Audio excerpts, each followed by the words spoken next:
It's Radio Free 501c, the podcast of Rogue Tulips Consulting. I'm your host, Cecilia Sapp, and we're so excited to be back for Season 6 and continue bringing you outstanding ideas and thought leaders and different ways of thinking. So don't forget to subscribe because you're not going to want to miss any of it.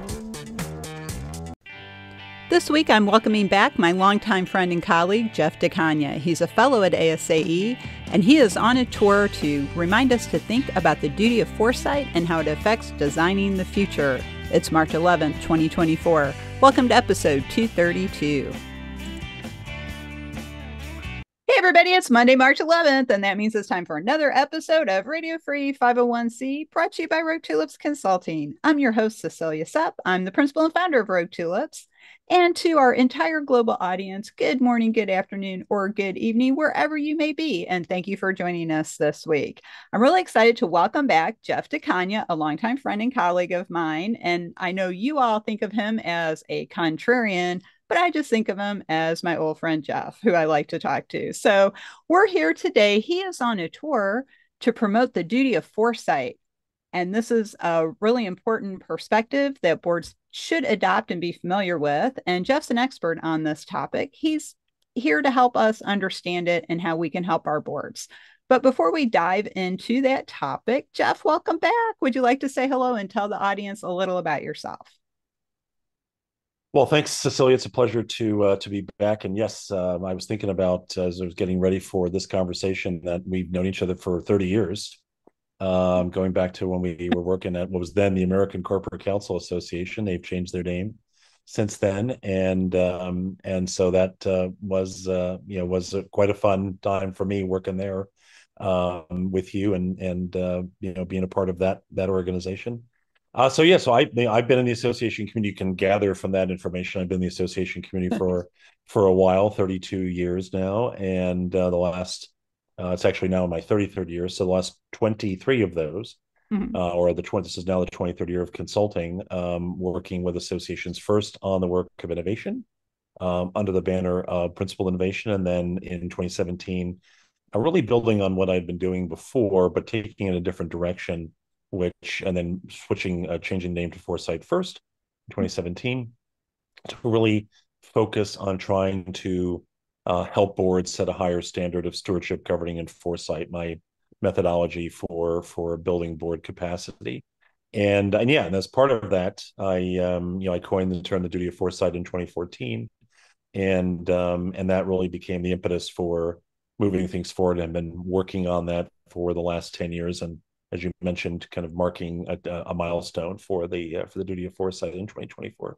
I'm glad you brought up that I brought up that we used to work together, and you mentioned we did have a lot of fun. And that's why I kind of joke around sometimes. I knew Jeff Cagna before he was Jeff Cagna, because one of the things I often think about when I think about our time working together at what is now the Association of Corporate Counsel is you already were thinking this way. You already had that spark. Like you would come in to our staff meetings when we're getting ready for our annual conference and say, here's our word for the meeting. Whatever that word might be, whether it's excellence or service, whatever that word was. And I always was really impressed by that. And to anybody who worked with us at that time who made fun of Jeff, shame on you, because he was right. And that was one of my favorite things about getting to know you, is you were always very thoughtful and looking ahead like that. And I do want to say Jeff's office used to be right next door to mine, and he was a great office neighbor. So that's a little fun history about that. And also, how organizations evolve since it's gone from ACA to ACC. So let's bring it back to the duty of foresight, because again, Jeff, you've been thinking this way for years. I often think about your watershed article, Destroying Mediocrity, which I think was one of the early steps to get you to this point. So before we start talking about the duty of foresight, could you explain for the audience what foresight is? Sure. So you really took me down memory lane there with Destroying Mediocrity, because that was something I wrote in the early 2000s. And I actually got in trouble for that article. I remember that. at my employer, at the time, was not happy about what I had written, even though, and it was a tough time, but that was 20 plus years ago.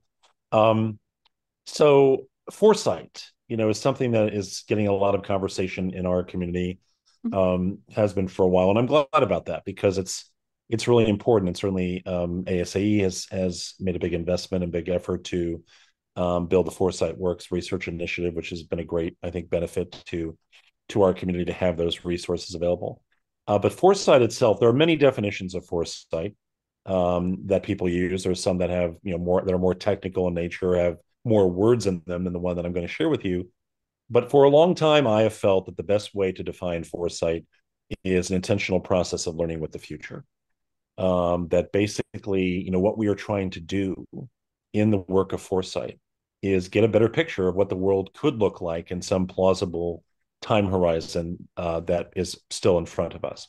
And generally speaking, when I'm thinking about this in the context of boards, if you take a 120-month period in total, right, a decade long period, and break it down, the way that I like to break it down is there's 36 months of strategy window in which the organization can really say, okay, here's how we're going to create value for and with our stakeholders. And in today's environment, you have to break those 36 months down a little bit more. It's more like, what do we do in the first 12? What do we do in the next 12, or 12 to 18, that kind of thing. There's so much, it's so dynamic in the environment that we need shorter windows for how our strategy is going to adapt to what's happening, as our organizations try to navigate the environment. And then there's the 84 months beyond that. So 36 months of strategy window, 84 months of foresight horizon, which is really where I like to situate the attention of boards, and to be able to say, okay, this is where we need you to focus your work in understanding how these 84 months beyond strategy could plausibly unfold by simply asking the question, what could the world look like in 2028 or 2029 or 2030? Give them a defined horizon for that and begin to investigate, explore based on information we already have, data we already have, perspectives. Imagination can be really powerful in all this. There's a huge aspect of foresight that's about what we can imagine.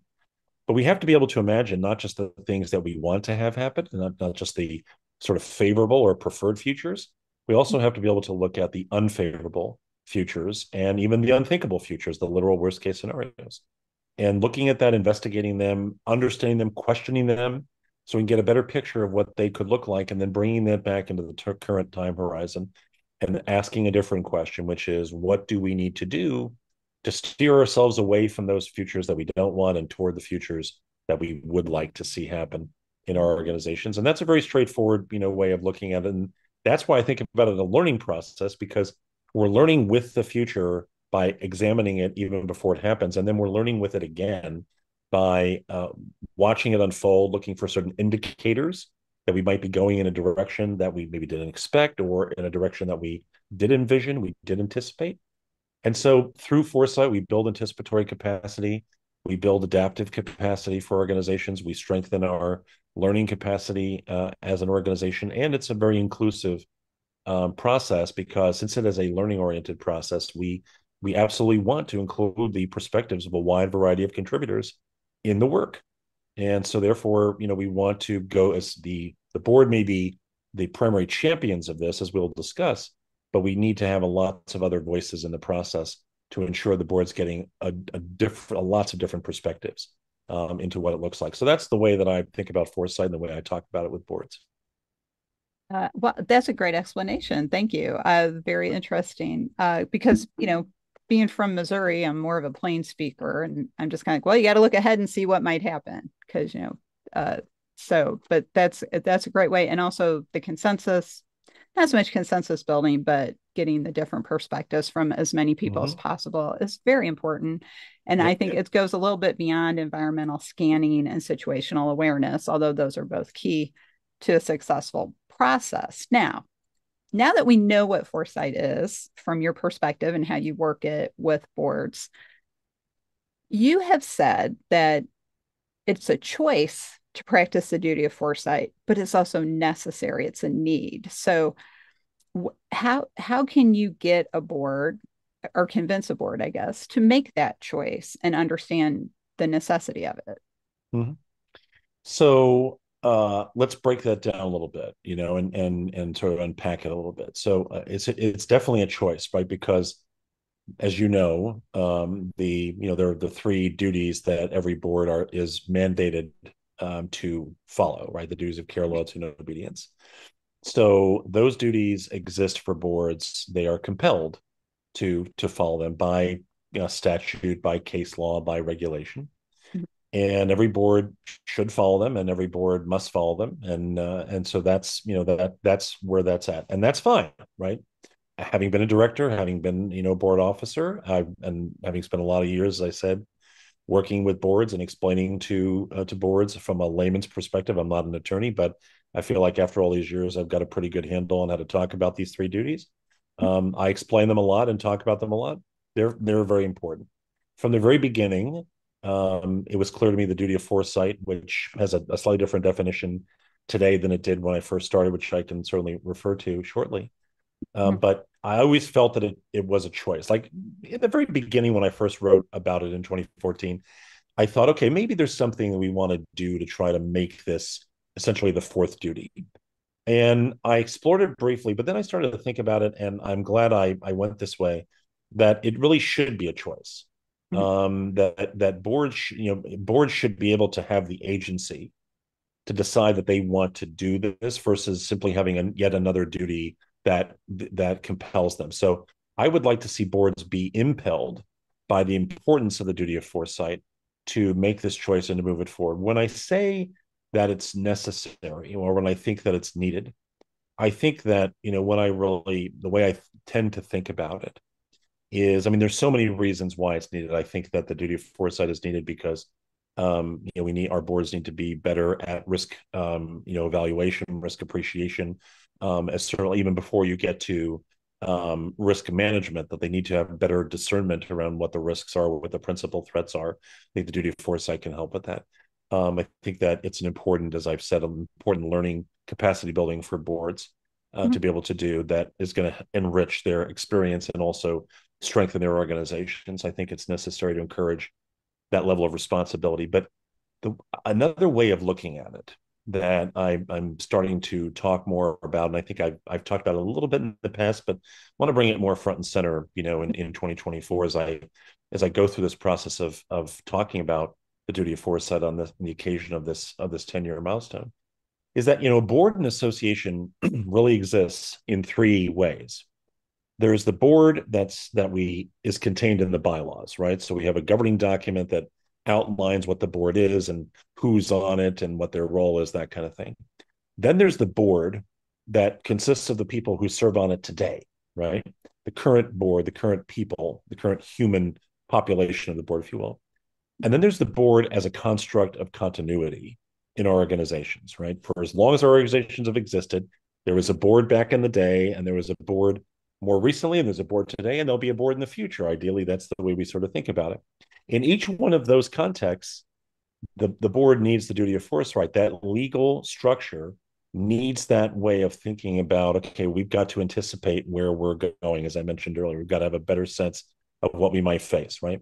The board of today needs this construct, needs this way of thinking to galvanize, to kind of pull together its agency. Well, there's that word again, but I think it's so important to galvanize its agency to be able to act on behalf of, its stakeholders, but even more importantly, successors, right? That's central to the definition that I use for the duty of foresight now, right? The duty of foresight requires association boards to stand up for their successors' futures through intentional learning, through short-term sacrifice, and taking a long-term view. And so the board today needs that as a way to think about its own work. And then the board as a construct of continuity, as a part of the organization that existed before today, it exists today, and will exist in the future. We're setting an example, right? We're setting a tone for the board of the future, that when you choose this and when you go down this pathway, you are creating the conditions for the organization to be stronger. And we want to set that example for every board that follows the one that is currently seated, because every time the board changes, some people leave, new people come on, the composition is changing. So we want to continue to set that example of why this is so important for the long term, so that successor boards over time will continue to make the same choice, right? So if you look at it in all three dimensions of how boards exist, then I think that the needs there are many and significant, and provide real opportunities for us to think differently about what boards do, which is really what this is all about. To think about what they do, how it's different or needs to be different in the 2020s and beyond, how it can be different, how it can be more purposeful, and how it can be more focused on the future and on benefiting those who will never be known to us. We can leave our organizations better than how we found them for those who will follow us. And that's a good thing. And I think we need more of that in our organizations as we look toward the rest of this decade and beyond. I agree with you, and I think that's a good way to look at it. I recently wrote a blog post called Dr. Manhattan, The Passage of Time in Associations, in which I basically discuss the same thing, the organization's life, past, present, future, all in existence at the same time, even though maybe not in the same space. That's getting a little deep and off track from one talking about the Oh, boards that's good. Yeah. adopting the duty of foresight. I also think I disagree with you a little bit, though, about the duty of foresight not being a requirement. I think that as a leader, and the board of directors is the leadership group of the organization, setting that path to the future for those who come after them.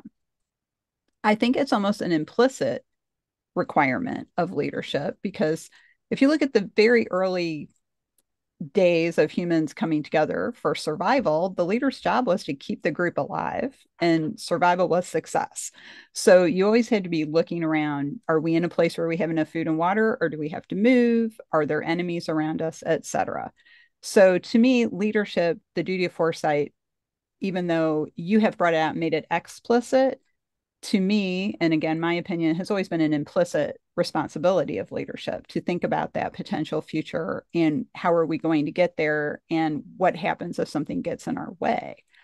Mm-hmm. So I agree with you on the duty of foresight, and they do need to choose it, but I think maybe they should think of it more as a requirement or more of a serious responsibility. Yeah, no, I mean, I certainly, would agree. I actually don't see it as something where we disagree. I just, what I would say is, I just want to leave it to them to make this explicit choice, for themselves, rather than mandating it, sort of forcing it upon them as just another thing they have to, worry about as part of a checklist of items that might come up during an True. onboarding session or something like that, Right. right? So because really, by creating the conditions, under which they will choose it, it gives them the ability, to really shape it in a way that's they can see as to be most beneficial. I think that is often the problem that I encounter or have encountered throughout the years that I've been working with boards, is that, and my own experience serving on boards as well, is that, so much of this is, do all these things that we tell you you have to do, and we don't necessarily help them to be as effective in trying to make the choices of things that they could do that could really have, high level benefits, and high level benefits not just for the association or for the profession or industry it's serving, not just high level benefits for the stakeholders that they're serving, not just high level benefits for successors, but high level benefits for them as well.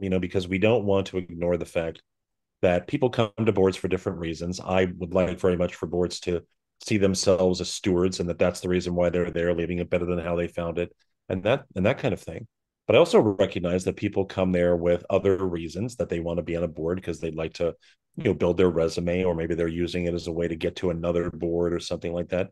And I'm not, I wouldn't want that to be the primary motivation. It's too self-interested to sort of see it that way. But I'm not discounting the fact that that exists. And so what I would say, and I think it's consistent with your point, which is that if you want to be someone who is an effective director so that you can talk about being an effective director that gets you your next opportunity, or maybe it helps you get your next job or whatever, then you should look at this in a very serious way, because it's this way of thinking and it's this way of acting and it's this way of interacting with your board colleagues that's going to make you more interesting as a candidate for other possibilities. So if people are looking for the self-interested hook in the idea of the duty of foresight, then I would say that's it. I would say this is your opportunity to differentiate yourself from many, many other people who serve on boards who won't necessarily, make this choice. And by demonstrating that you're part of the choice, you are starting from a good place of saying, okay, I get it, and now I want to be a part of it. And that's also going to be part of what makes people appealing to others as they continue their careers and their board journeys over time. So yeah, I would love for every board to choose it. And I do think that there's an inherent responsibility that goes along with it. I just want to help people sort of see that they can make a decision in all of this, that it's not all thrust upon them and predetermined what their board experience is going to look like. We do have some flexibility to design it in ways that will make it more beneficial for everyone involved, including those who serve. That's right. Well, and I think that practicing the duty of foresight to your point about it can help you in your career, it can help you get onto a different board and advance yourself personally and professionally.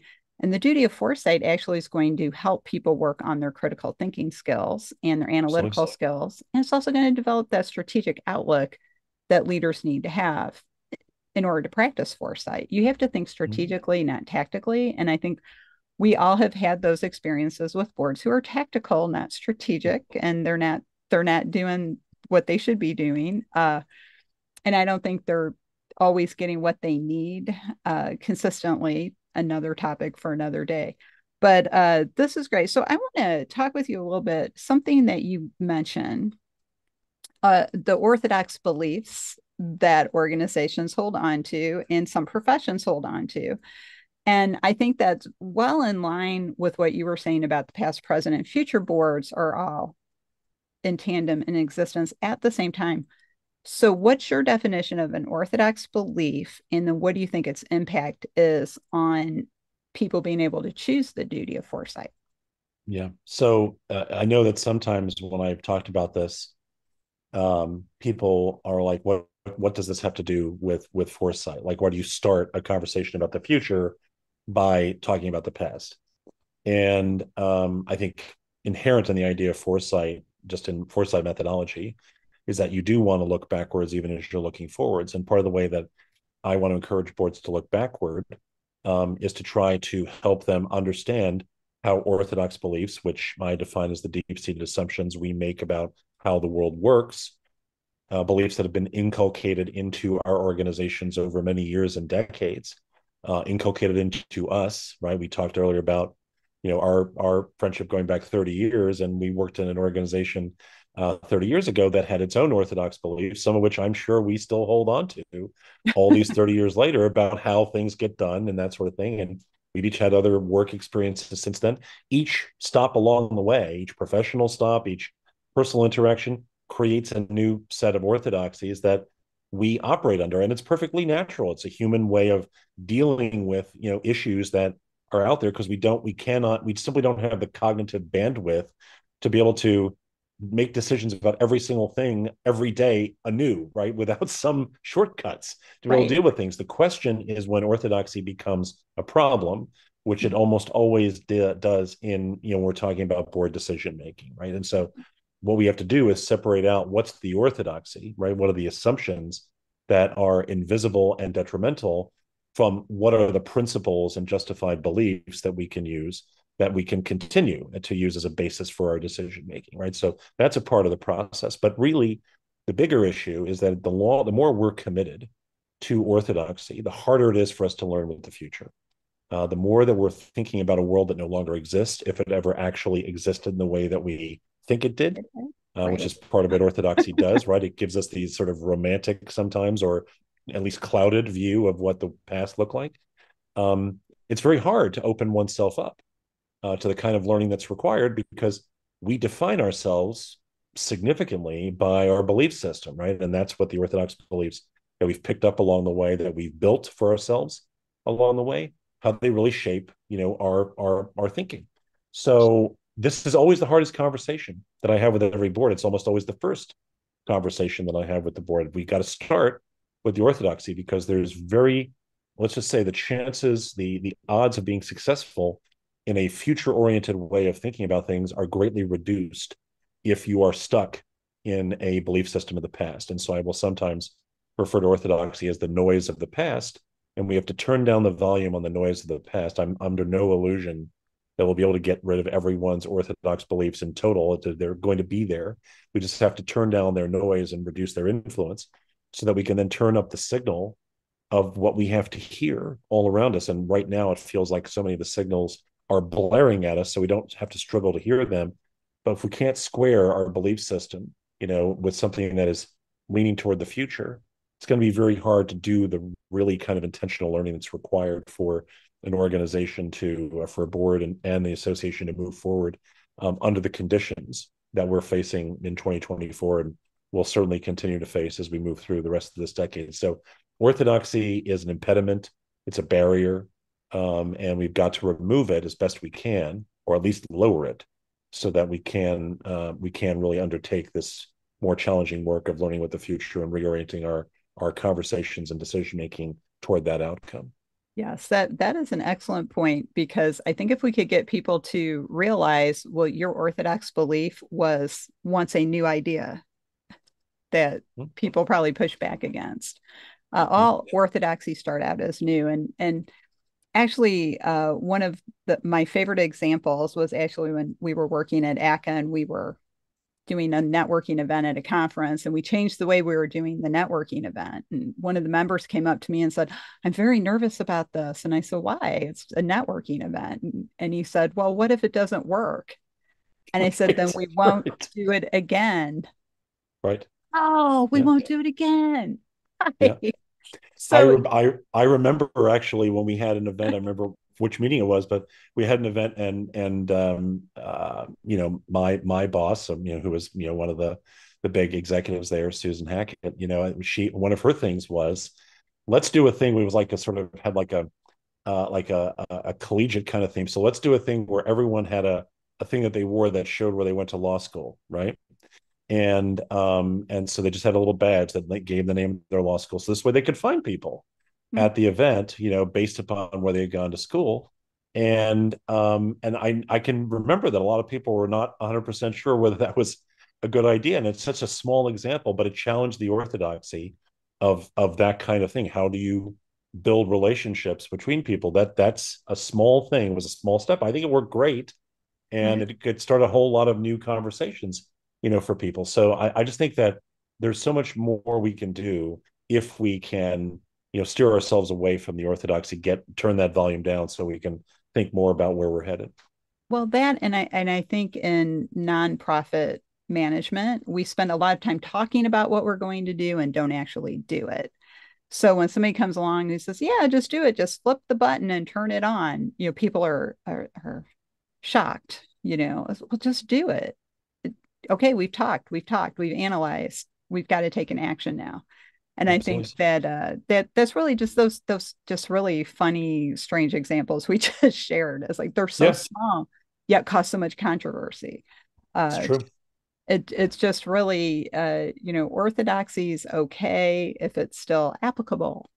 So, and you can always go backwards if you don't want to go Yeah, forward. and You yeah, know, and the one thing I just want to add to that is, because I think it's important, since we're talking about boards here, when Mhm. I have this conversation with boards, I always say to them, "Look, you're not to blame for the existence of orthodoxy, right? It predates you, right? It's been around for a long time. You may be sharing it, but that's not your fault, because it was here, right? And so you were, it takes what, 10 or 15 or more years for someone to get to the board. So you've been inculcated into the same orthodoxy the entire time since you joined, right? It's okay. But now that you're here, now that you're on the board, and now that you have an awareness of its existence, you do have a responsibility to figure out how to address it, right? You can't continue to allow the orthodoxy to shape the way you have conversations. Because if you just say, well, the orthodoxy is there and I can't do anything about it, so let's just move on, then you're going to continue to build your future organization on the basis of a set of beliefs that maybe were never actually true to begin with, and certainly need to be at least examined, and I think actually confronted, because when I first started talking about orthodoxy 15 or more years ago, I thought, okay, this is an interesting sort of side conversation that could have value, but it's never going to be central. And now I kind of think of it as one of the principal threats that we face through the rest of this decade and going into the 2030s. is how do we overcome this belief system? We got a small glimpse of what it could look like during the lockdown, right, a few years ago, when organizations had no choice but to confront their orthodoxy. There were no alternatives, right? You've got to do it this way because we're in the middle of a global health emergency. That's right. And we've now turned backwards, right? Now that things are a little more familiar, a little more comfortable. I can't say that they're normal because nothing that's really going on now is normal based upon what's happened these last few years. Yeah. But we're definitely in a different place. So people feel a little more comfortable going back to where they were, or really want to get back to a place where they feel like they're more in control. And that has led to a level of complacency that I find quite scary. And at the heart of that complacency is the orthodoxy. And that's what we've got to continue to challenge, and get back to the place that we were a couple of years ago, but without the fear and suffering of a Right. global health emergency, That's a right? trauma. But with a choice, like once again, it's a choice to say, let's not continue to perpetuate a belief system that is clearly unhelpful to us, and instead build a new way of thinking, a new belief system that is better suited to where we're going. That's right. And that I agree with you. I see too many things slipping backwards again. People being resistant to remote work or hybrid work again, Yeah. not realizing the benefits of that. But I also have come to realize people are like water and they will always take the same path. It's very difficult to move water. That's why you have to build a dam or you have to build a canal. You have to do something to very forcibly move the water in a different direction. And I think that is a really good allegory for trying to get people to change the way they think and understanding that they can do things differently. You're in a different world now. You have that choice. You have that power to be different. And it's very much like lately I've been thinking a lot about how things are going in our profession as nonprofit management professionals. And a lot of people saying, well, kind of falling back into that, oh, this way we've always done it, or that's just the way it is. Mm-hmm. And this like, passive acceptance of things that could be changed. And I often think of the story of the Wizard of Oz. Dorothy could have gone home the whole time. She had the power to go home the entire time. She just didn't realize she had that power to do it. And I think that's really a lot of what we see with boards not realizing they do have that power to make a different choice, and they have the power. And when I say power, I don't mean power like controlling other people, but you have the energy, the power, the resources to make things happen differently. And I think that's a good segue into another point you like to make, which is talking about how do you get the boards to actually adopt and start practicing the duty of foresight? Like how can they put it into their workflow, their thought Yeah. process? So yeah, and I love what you were just saying because it feeds right into this, right? Is this is what I mean when I talk about agency, right? Mhm. Each of us has individual agency, boards have a collective agency to make choices and to make those choices, to work to make those choices happen, right? Mhm. And I sometimes think that agency actually gets surrendered to orthodoxy. Like we can't do this because our orthodox beliefs basically prevent us from taking these steps, right? So that's another reason why this is so important. To your question, so much of the work that I am doing around this is predicated upon the idea of next practices, Mhm. right? So I don't like to wade into the whole what's a best practice kind of thing, because who gets to decide that, and that's kind of, there's a Right. lot of nonsense embedded in that conversation. Instead, what I like to help organizations do, and really, I think of the duty of foresight itself as a next practice, Mhm. and so many of the practices that I've built around it, and just the whole idea that we can design next practices, right? So it's a very design oriented approach, a learning oriented approach, and next practices are ideas and approaches and concepts that are intended to challenge the orthodoxy, right? That's their purpose, and to help our boards begin to develop the kinds of core convictions and habits of mind that are required for basically for board service in this decade and the decades ahead, right? Like we have to have more resilient, anticipatory, and capable boards, and more responsible boards, and we need different kinds of convictions from them in terms of what they're going to do in this role, and also how they're going to think about their service in this role. So it's really coming down to the next practices piece. And when an organization, when a board and association chooses the duty of foresight, the implications of that choice are we're going to change a lot around how the board does its work, because what we really need to do is focus board attention on these conversations and remove many of the things that boards have historically done, the traditional activities, and move them somewhere else, right? Or find other ways to get them addressed. So if we have to have a Zoom meeting, for example, before an in-person meeting, let's do the business that would customarily fill that agenda in a Zoom meeting so that we can get it out of the way. Or if we don't want to do that, let's figure out how a committee or something could do it, or let's figure out how staff could do it. Let's figure out an alternative way, because really a lot of the things we put on board agendas don't actually require the board to be involved. And so developing next practices that can reframe the work that gets done, create better use of the time and attention that's available during meetings, change the way boards and committees and staff work together in terms of what board ready information looks like, how they collaborate, another way of developing next practices, developing decision making or guiding principles of action, decision making principles that boards can use, articulating governing intent, right, which is an expression of the board's outcomes that it wants to work on through stewardship. And that's often the place where boards will make a commitment, sort of verbalize or codify their commitment to the duty of foresight. So it's using a series of next practices that can be built together, right, fit together basically, to enable the board to do this work and to encourage others to participate in this work, to invite them into the process. You earlier mentioned environmental scanning, which can be a useful input to this process. That's a useful practice to adopt. Developing futures, developing scenarios of what the world could look like, another foresight methodology that can be a useful practice. So it's fitting together the next practices of actual board functioning, board work in collaboration with staff partners and other contributors, while also introducing the foresight methodologies into some of the work, and just really reconfiguring in many ways what the board has historically done, so we stop consuming board time on reviewing 990s or other kinds of pro forma document things. Not to say that any of that's unimportant, or it's important. It is very important, but we have to find other ways to do it so we can get concentrated opportunities for boards to work, because ultimately what this comes down to is how do we best use board attention. Time is very precious, but attention is even more precious. So how do we best use board attention for this very important work? And I think we can do that. I know we can do that when we start using a combination of next practices to get the duty of foresight to be the central way that they're looking at things, and reorganize the work to give them the opportunity to really dive into these very important conversations and decisions that they'll make, that will shape, they will be shaping futures that don't belong to them. I think that's important to note, right? That's why this is such a critical issue. They're shaping futures that belong to other people.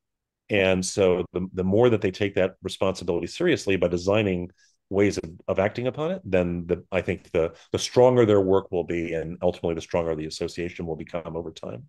Yeah, I think that as we're wrapping up this conversation, a specific example is in order.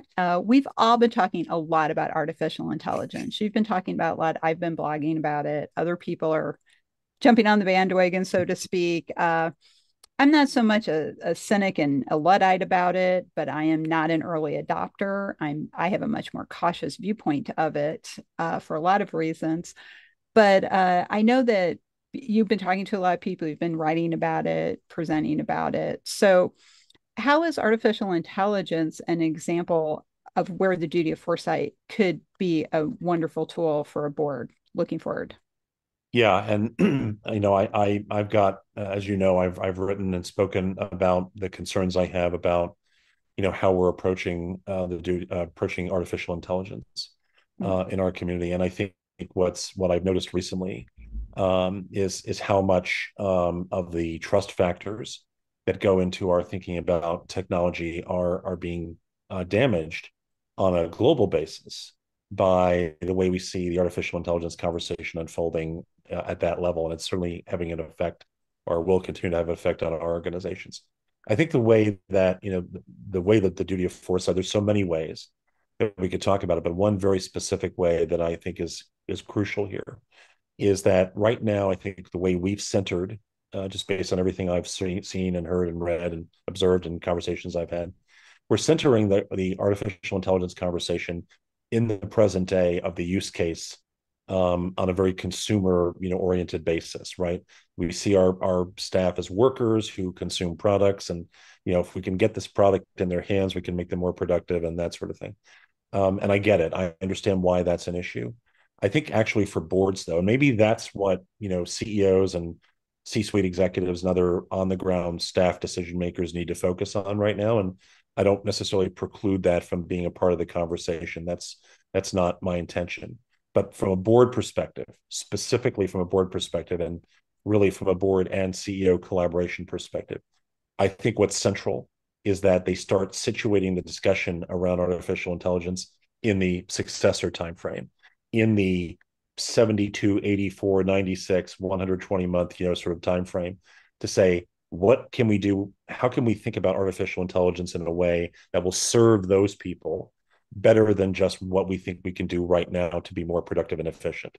I think a more successor centric way of looking at artificial intelligence using the duty of foresight would be an incredibly positive step for boards to take in this environment to really recenter their decision making and rethink, reframe their perspective around what their responsibilities are to those who will follow them, because that's whose future is being shaped.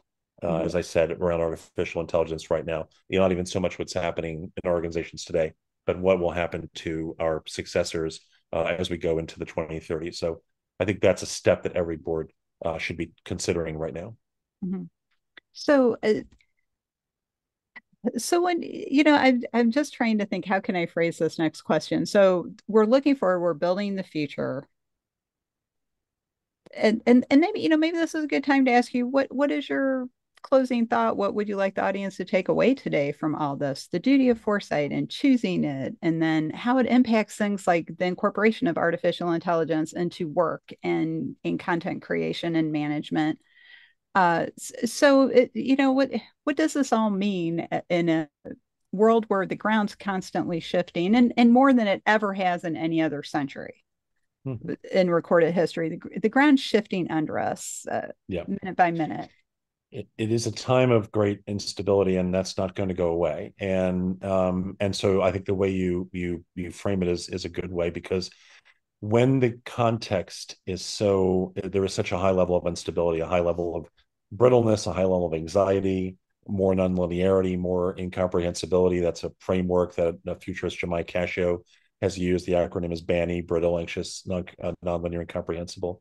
When those are the conditions in which you're operating, you need to have something to hold on to that is really important to you. Like, you can't rely necessarily that the conditions themselves are going to resolve in your favor and that you'll find that solid ground on things. So what is it you hold on to? And for me, the thing that I hold on to is a question that I ask myself every day, every time I do a podcast interview like this one, write an article or whatever.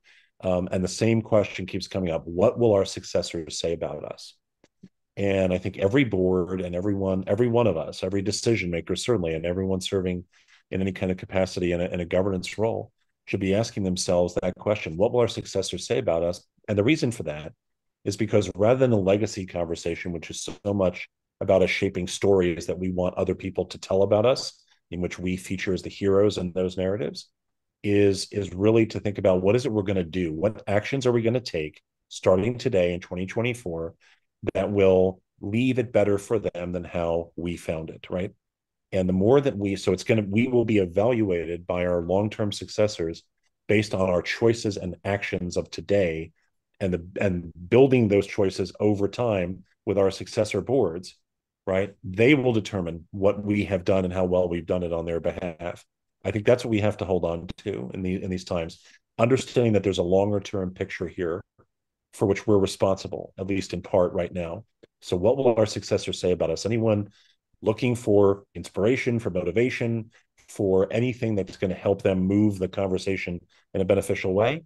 I think that question, more than anything else, is a place to start. It's not the totality of everything, but it's a good starting point, because it forces you to reframe your perspective on why you're doing things. Are you doing things only for the short-term gain, or are you doing something with a long-term view in mind, knowing that you are part of a continuum of predecessors and successors who have always relied upon each other historically throughout the entire history of the association world, going back to the time Alexis de Tocqueville walked around the country and started writing about this in Democracy in America, right? So let's think about how we can be a part of that tradition, if you want to think about tradition, the tradition of thinking about those who will follow us. What will our successors say about us is a hugely powerful question for boards and all decision makers to ask, that I think provides you with some compass, if you will, to navigate a very unstable and challenging environment.